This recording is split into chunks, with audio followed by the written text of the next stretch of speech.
साथियों, आज तक आप केएम न्यूज़ के माध्यम से काफ़ी लोगों से जो है मिले होंगे। आज मैं आपको एक ऐसे व्यक्ति, ऐसे भाई का दर्शन और जो है कराने वाला हूँ, उनके बारे में बताने वाला हूँ कि जिन्होंने ना केवल समाज के लिए बल्कि एक ऐसा अभियान भैया जी ने चला रखा है, नन्हे मुन्ने बच्चों के लिए शिक्षा का अभियान। इन्होंने एक अपना केंद्र बना रखा है। उस केंद्र के माध्यम से बहुत सारे बच्चों को निःशुल्क शिक्षा देने का जो है कार्य करते हैं। एक होता है शिक्षा और एक होता है ऐसी शिक्षा कि जो आज लाखों और करोड़ों रुपयों में जाकर के मिलती है, वो शिक्षा भैया जी जो है निःशुल्क प्रदान करते हैं। तो मैं आपको को जो है परिचय कराता हूँ भैया जी से। भैया जी जो है धर्मवीर प्रजापति जी हैं, जो कि आवल खेड़ा में इनका एक संस्थान है। तो भैया जी स्वागत है आपका। और आप जो है क्या संस्थान जो चलाते हैं और बच्चों को किस प्रकार की शिक्षा आप देने के कार्य करते हैं? पहले तो मैं आपके चैनल का बहुत बहुत धन्यवाद देना चाहूँगा कि आपने मुझे इस योग्य समझा।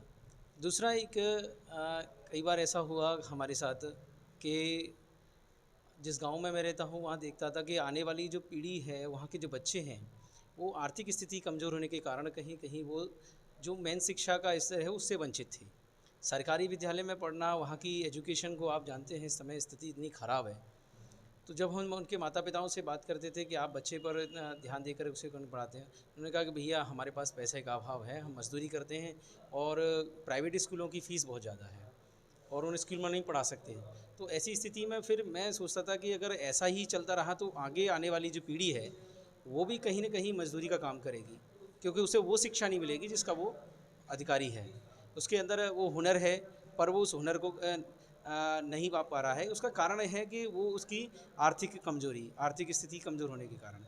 तो फिर हमने सोचा कि अब स्कूल तो हम नहीं कर सकते, पर एक कोचिंग के माध्यम से तो एक कोचिंग सेंटर हमने खोला, आदरणीय शांताराम BA सावित्रीबाई फुले निःशुल्क शिक्षा संस्कार केंद्र आवल खेड़ा, जिसके तहत हम अभी तकरीबन 125 बच्चों को शिक्षा की मूल धारा से जोड़ चुके हैं, जिसमें हम बच्चों को एक बेसिक ट्यूशन कराते हैं। ट्यूशन के साथ साथ में हम बच्चों में संस्कार का भी अंकुरण पैदा करते हैं, जिससे कि बच्चे शिक्षा के साथ एक संस्कार के साथ वो अपने जीवन की शुरुआत करें।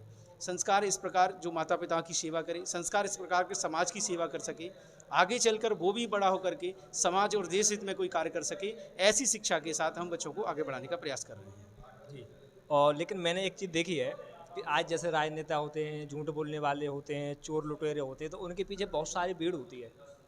लेकिन कहीं न कहीं जो वास्तविकता में जो लोग इस प्रकार के जो भैया ये जो कार्य करते हैं और ऐसा कार्य अगर कोई करने वाला होता तो उन लोगों को बहुत कम लोग जानते हैं, पहचानते नहीं हैं और उनका साथ देने का प्रयास नहीं करते। क्या आपके साथ भी ऐसा होता है? निश्चित ही ऐसा होता है, क्योंकि होता क्या है कि जब हम किसी कार्य की शुरुआत करते हैं तो हम अपने आप को अकेला पाते हैं, पर आपकी सही नीयत, सही सोच और सही दिशा की तरफ अगर आप काम करते हैं तो धीरे धीरे लोग जुड़ना शुरू होते हैं। तो उसी प्रकार मेरे साथ भी ये है। अभी मेरे को 2 साल हो गया है। 2 साल में कुछ हद तक मैं किसी लोगों की दिलों में जगह बनाने में कामयाब हुआ हूँ।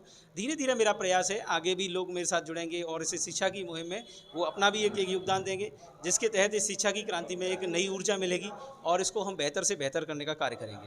जी। तो आगे और आपने क्या योजना जो है बना रखी है बच्चों को और किस प्रकार की शिक्षा, जैसे बहुत सारी शिक्षाएँ होती हैं, तो आपने कोई ऐसा कोई सिस्टम बना रखा हो कि इस प्रकार के क्षेत्र में भी हम बच्चों को आगे बढ़ाने का कार्य करें? जी बिल्कुल। अभी जो नई शिक्षा नीति आई है उसके तहत हम जनरली बच्चों को हम भी प्रैक्टिकल पर ज़्यादा भरोसा करते हैं। थ्योरी हम कम रखते हैं और उन बच्चों को प्रैक्टिकल के माध्यम से ज़्यादा उनको समझाने का प्रयास करते हैं, जिससे बच्चे उसे इंटरेस्ट के साथ उसे ज्ञान ग्रहण करते हैं। जिसमें ये होता है कि बच्चे जब उन्हें खेल खेल के माध्यम से या उनको प्रैक्टिकल करके हम जब बच्चों को उनको शिक्षा देने का काम करते हैं तो वो जल्दी समझ में आता है और उसे जल्दी अनुकरण कर लेता है। तो ऐसा प्रयास है हमारा कि हम थ्योरी कम करा करके उन बच्चों को प्रैक्टिकल कराएं।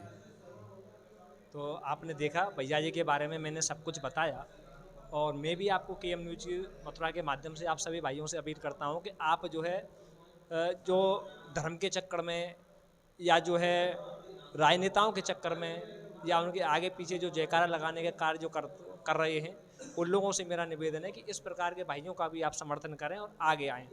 आगे भैया जी जो भी एक्टिविटी अपने केंद्र के माध्यम से बच्चों के लिए करेंगे, उसे हम सब जो है प्राथमिकता से दिखाते रहेंगे।